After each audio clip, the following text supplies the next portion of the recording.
എല്ലാവർക്കും നമസ്കാരം. Chemistry simplified വിത്ത് അർച്ചന എന്ന എൻ്റെ ചാനലിലേക്ക് എല്ലാവർക്കും സ്വാഗതം.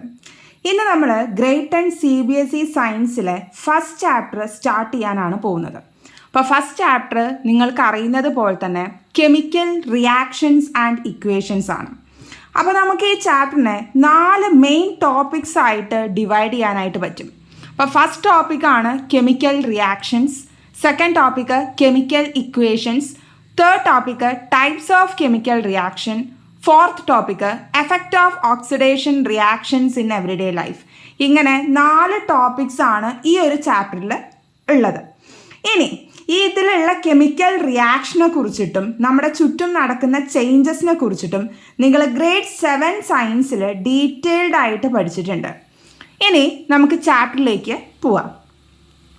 അപ്പോൾ ഇവിടെ നിങ്ങൾക്കൊരു ആപ്പിളിൻ്റെ പിക്ചർ പേസ്റ്റ് ചെയ്തതായിട്ട് കാണാൻ പറ്റും അല്ലേ? അപ്പോൾ ആപ്പിൾ ഇഷ്ടമല്ലാത്തവരായിട്ട് ആരും തന്നെ ഉണ്ടാവില്ല. അപ്പോൾ നമ്മളെപ്പോഴും പറയുന്ന ഒരു പ്രോവർബ് പോലും ഉണ്ട്, and apple a day keeps the doctor away എന്ന് നമ്മൾ പറയാറുണ്ട്. അപ്പോൾ ആപ്പിളിനെ കുറിച്ച് പറയുമ്പോൾ it is rich in fibre, antioxidants, vitamin C.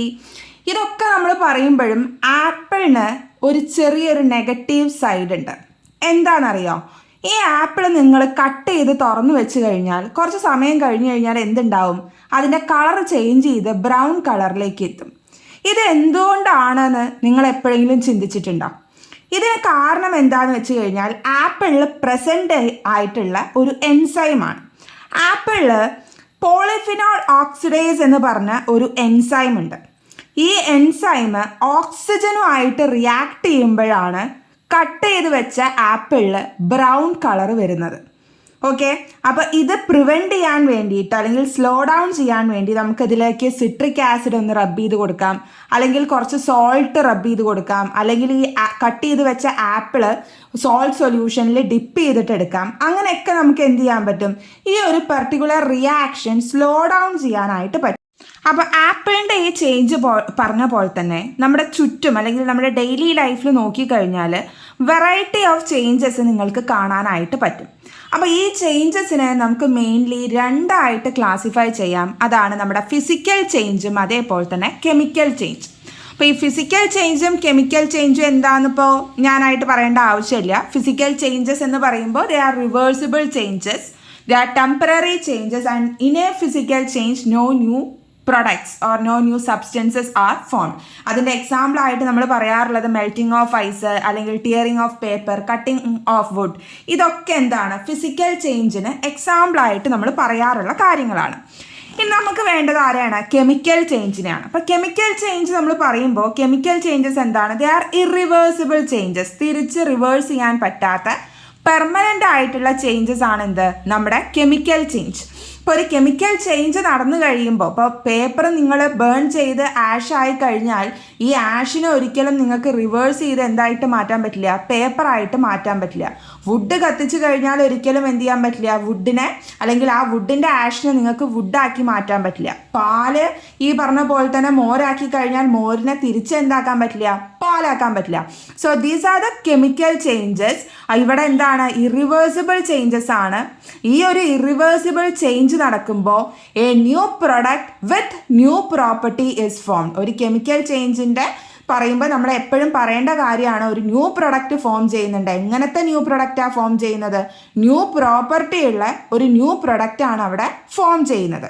ഇനി ഈ ഒരു കെമിക്കൽ ചേഞ്ച് കാരണം ഇൻഡ്യൂസ് ചെയ്യുന്ന റിയാക്ഷൻസിനെ കുറിച്ചിട്ടാണ് നമ്മൾ ഈ ചാപ്റ്ററിൽ മെയിൻലി ഡീൽ ചെയ്യാനായിട്ട് പോകുന്നത്.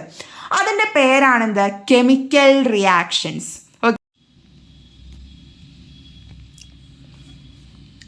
ഇനി നമുക്ക് കെമിക്കൽ റിയാക്ഷൻസ് എന്താണെന്ന് നോക്കാം. അപ്പോൾ കെമിക്കൽ റിയാക്ഷൻസ് എന്താണ്? കെമിക്കൽ ചേഞ്ചിനോട് അസോസിയേറ്റ് ചെയ്തിട്ടുള്ള റിയാക്ഷനെ നമ്മൾ പറയുന്ന പേരാണെന്ത്? കെമിക്കൽ റിയാക്ഷൻസ് എന്ന്. ഒന്നുകൂടി ക്ലിയർ ആയിട്ട് പറയുകയാണെങ്കിൽ reactions which induce chemical changes are called as chemical reactions എന്ന് നമുക്ക് പറയാനായിട്ട് പറ്റും. ഇനി ഒരു കെമിക്കൽ ചേഞ്ച് നടക്കുമ്പോൾ എപ്പോഴും എന്ത് നടക്കും? അവിടെ ഒരു കെമിക്കൽ റിയാക്ഷനും നടന്നുകൊണ്ടിരിക്കും.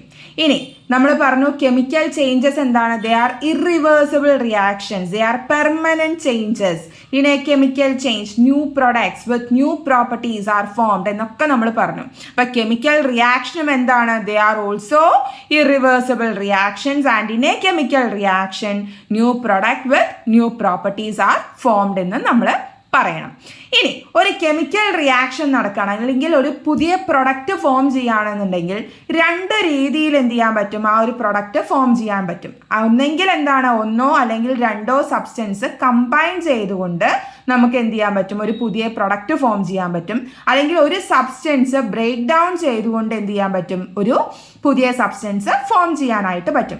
അപ്പൊ കെമിക്കൽ റിയാക്ഷൻ എന്ന് പറയുമ്പോൾ generally chemical reaction involves a breaking and making of bonds between atoms to produce new substances. ഇത്രയും കാര്യങ്ങളാണ് കെമിക്കൽ റിയാക്ഷനിൽ നിങ്ങൾ പഠിക്കേണ്ടത്. കെമിക്കൽ റിയാക്ഷനെ കുറിച്ചിട്ടാണ് പറഞ്ഞത്. അപ്പോൾ കെമിക്കൽ റിയാക്ഷൻ എന്ന് പറയുമ്പോൾ ഇപ്പോൾ ഞാനിവിടെ ഒരു കെമിക്കൽ റിയാക്ഷൻ എഴുതിയിട്ടുണ്ട്. A+B=C എന്ന് പറഞ്ഞിട്ട് ഒരു കെമിക്കൽ റിയാക്ഷൻ എഴുതിയിട്ടുണ്ട്. ഇവിടെ A ആൻഡ് B, ഈ എക്കും ബിക്കും നമ്മൾ പറയുന്ന പേരാണെന്ത്? റിയാക്റ്റൻസ് എന്ന് നമ്മൾ പറയും. യൂഷ്വലി റിയാക്റ്റൻസ് പറഞ്ഞു കഴിഞ്ഞാൽ ഏത് സബ്സ്റ്റൻസ് ആണോ ഒരു കെമിക്കൽ റിയാക്ഷനിൽ പങ്കെടുക്കുന്നത് അല്ലെങ്കിൽ ടേക്ക് പാർട്ട് ചെയ്യുന്നത് ആ ഒരു സബ്സ്റ്റൻസിനെ നമ്മൾ പറയുന്ന പേരാണെന്ത്? റിയാക്റ്റൻസ് എന്ന് നമ്മൾ പറയും. ഇനി സി ആണെന്ത്? നമ്മുടെ പ്രൊഡക്ട്സ്. നമുക്ക് ഈ ഒരു കെമിക്കൽ റിയാക്ഷന് ശേഷം കിട്ടിയ ഒരു സബ്സ്റ്റൻസിനെ നമ്മൾ വിളിക്കുന്ന പേരാണെന്ത്? പ്രൊഡക്റ്റ് എന്ന് നമ്മൾ വിളിക്കും. അപ്പോൾ റിയാക്റ്റൻസ് എന്ന് പറഞ്ഞു കഴിഞ്ഞാൽ the substances which take part in a chemical reactions are called as reactants while the new substances produced as a result of a chemical reaction are called as products എന്നും നമുക്കതിനെ define ചെയ്യാനായിട്ട് പറ്റും. അപ്പം ഞാനൊരു reaction എഴുതുകയാണ്. ഇവിടെ ഹൈഡ്രജനും അതേപോലെ തന്നെ ഓക്സിജനും കൂടി റിയാക്ട് ചെയ്യുന്ന ഒരു റിയാക്ഷൻ എഴുതുകയാണ്. ഓക്കെ, ഹൈഡ്രജനും ഓക്സിജനും കൂടി റിയാക്ട് ചെയ്യുമ്പോൾ നമുക്ക് എന്ത് കിട്ടും? വാട്ടർ കിട്ടും. ഇക്വേഷൻ ബാലൻസ്ഡ് അല്ല. ഇവിടെ ഹൈഡ്രജനും ഓക്സിജനും എന്താണ്? നമ്മുടെ റിയാക്റ്റൻസ് ആണ്. വാട്ടറാണ് നമ്മുടെ പ്രൊഡക്റ്റായിട്ട് വരുന്നത്. ഇനി അതേപോലെ തന്നെ വേറൊരു റിയാക്ഷൻ ഞാൻ എഴുതുകയെന്ന് വിചാരിക്കാം. ഇപ്പോൾ വേറൊരു റിയാക്ഷൻ ഞാൻ എഴുതുകയാണ്. നൈട്രജനും അതേപോലെ തന്നെ ഹൈഡ്രജനും കൂടി റിയാക്ട് ചെയ്ത് അമോണിയ ഉണ്ടാവുന്ന ഒരു റിയാക്ഷൻ, അമോണിയ ഫോം ചെയ്യുന്ന റിയാക്ഷൻ. ഇവിടെ എന്താണ്? നൈട്രജനും ഹൈഡ്രജനും നമ്മുടെ റിയാക്റ്റൻ്റ് ആണ്. അതേപോലെ തന്നെ അമോണിയ എന്താണ്? നമ്മുടെ പ്രൊഡക്റ്റാണ്. അപ്പോൾ രണ്ട് പാർട്ടാണ് കെമിക്കൽ റിയാക്ഷൻ ഉള്ളതെന്നും ആ രണ്ട് പാർട്ടിൽ ഒരു പാർട്ട് റിയാക്റ്റൻറ്റും ഒരു പാർട്ട് പ്രൊഡക്റ്റ് ആണെന്നും മനസ്സിൽ വെക്കുക. റിയാക്റ്റൻസ് എന്ന് പറഞ്ഞു കഴിഞ്ഞാൽ the substances which take part in a chemical reaction ആണെന്നും new substances produced as a result of a chemical reaction product ആണെന്നും ഓർത്തിട്ട് വെക്കുക കേട്ടോ. അടുത്ത നമ്മൾ ക്യാരക്ടറിസ്റ്റിക്സ് ഓഫ് എ കെമിക്കൽ റിയാക്ഷനാണ് ഡിസ്കസ് ചെയ്യാനായിട്ട് പോകുന്നത്. അപ്പോൾ നമ്മൾ characteristics of a chemical reaction discuss ചെയ്യുമ്പോൾ നമുക്ക് കുറച്ച് ആക്ടിവിറ്റിയിലെ കാര്യങ്ങൾ പറയാം കേട്ടോ. അപ്പം നിങ്ങളുടെ ടെക്സ്റ്റ് ബുക്കിൽ ഒരു ആക്ടിവിറ്റി ഉണ്ട്. ലെഡ് നൈട്രേറ്റ് സൊല്യൂഷനിലേക്ക് പൊട്ടാസ്യം അയോഡൈഡ് ആഡ് ചെയ്ത് കഴിഞ്ഞാലുള്ള ഒബ്സർവേഷൻ എന്താ ചോദിച്ചിട്ട് ഒരു ആക്ടിവിറ്റി ഉണ്ട്. അപ്പോൾ ലെഡ് നൈട്രേറ്റിനും അല്ലെങ്കിൽ പൊട്ടാസ്യം അയോഡൈഡിൻ്റെയും സോൾട്ടിൻ്റെ കളർ എന്ന് പറയുമ്പോൾ വൈറ്റ് കളറാണ് വരിക.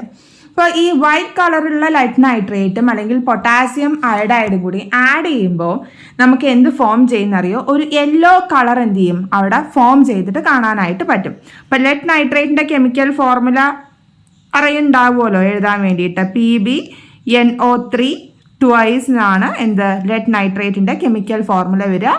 ലെഡിൻ്റെ ഓക്സിഡേഷൻ സ്റ്റേറ്റ് എന്ന് പറയുന്നത് +2 ആണ്. നൈട്രേറ്റിൻ്റെ -1 ആണ്. അപ്പോൾ ഇൻ്റർചേഞ്ച് എഴുതുമ്പോൾ PbNO3 ട്വൈസ് വരും. അതിലേക്ക് ആഡ് ചെയ്യാണ്? നമ്മൾ പൊട്ടാസ്യം അയോഡൈഡ് ആഡ് ചെയ്യാണ്. പൊട്ടാസ്യം അയോഡൈഡ് ആഡ് ചെയ്യുന്ന സമയത്ത് ലെഡ് അയോഡൈഡും അതേപോലെ തന്നെ പൊട്ടാസ്യം നൈട്രേറ്റും ആണ് എന്ത് ചെയ്യുക? ഫോം ചെയ്യുക. ഇവിടെ ഈ ഫോം ചെയ്ത ലെഡ് അയോഡൈഡിൻ്റെ കളറാണ് നമ്മുടെ യെല്ലോ കളറായിട്ട് വരിക. ഇപ്പോൾ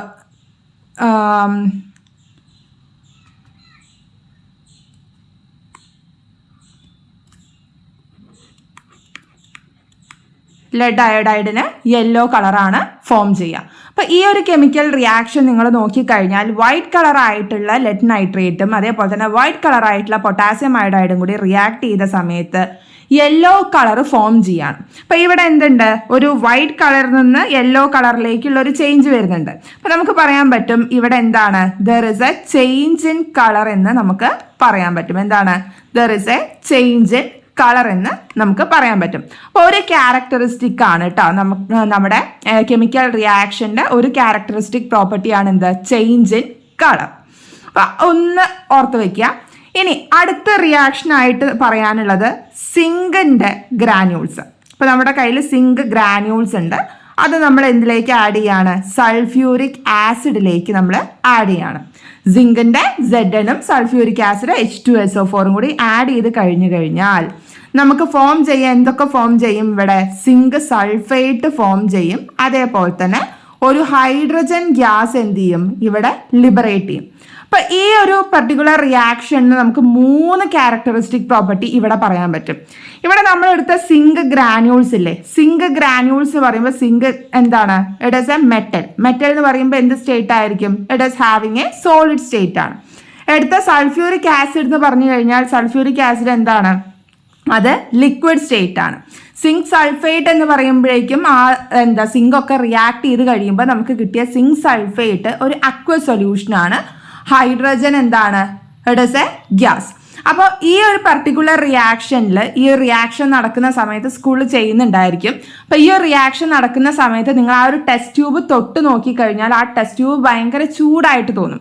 അപ്പോൾ ചൂടായിട്ട് ഒരു ടെസ്റ്റ് ട്യൂബ് തോന്നുക എന്ന് പറയുമ്പോൾ തന്നെ അവിടെ എന്ത് ചെയ്യുന്നുണ്ട്, ഹീറ്റ് എനർജി ധാരാളമായിട്ട് ലിബറേറ്റ് ചെയ്യുന്നുണ്ട്.